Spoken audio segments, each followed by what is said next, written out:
আসসালামু আলাইকুম, সবাই কেমন আছেন? যে যেখানে আছেন ভালো থাকবেন, নিরাপদে থাকবেন, আমার জন্য দোয়া করবেন।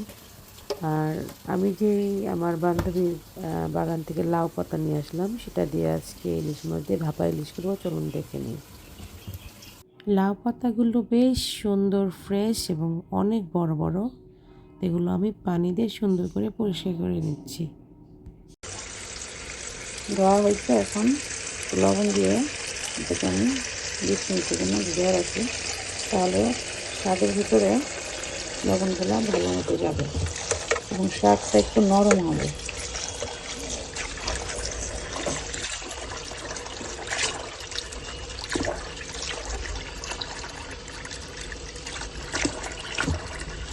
তুমি জানা থাক, আমি মাছটা রেডি করি।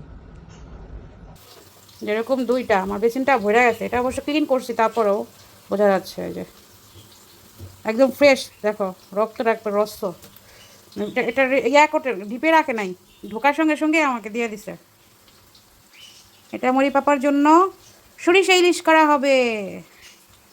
ডিম না হলে আফসোস নাই, কারণ ডিমওয়ালা মাছ টেস্ট হয় না খাইতে। দেখি কি হয়। ডিম না থাকলে ফলাফল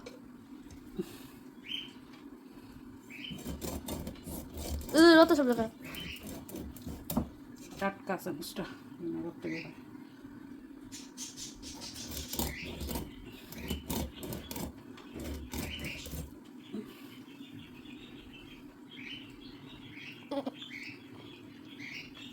এটাও ডিম নাই, বাহ। মজা হবে না, ফলা দেবে এখন। না না, ডিমওয়ালা মাছ টেস্ট হয় না, তুমি ভুল জানো। যে মাছে ডিম আছে ওই মাছ টেস্ট হয় না, রক্ত মাথায় দিয়েছে। যে মাছে ডিম হয় না ওইটা টেস্ট হয় খাইতে, কারণ মাছের টেস্টটা ডিমের ভিতরে চলে যায়। কাপি তো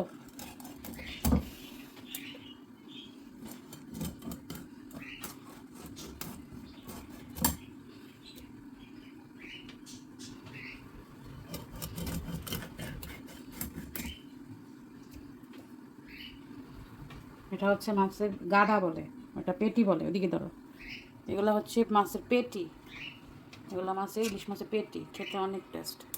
আর এগুলো হচ্ছে গাদা হবে, গাদা। গাদা হ্যাঁ, এটার নাম হচ্ছে গাদা, আর টানিমাল ওটার না, নাম গাদা পেটি। গাদা তো টানিমাল। মাছের এই পিসটার নাম হচ্ছে গাদা, ইলিশ মাছের গাদা। এই যে এটার নাম হচ্ছে গাদা।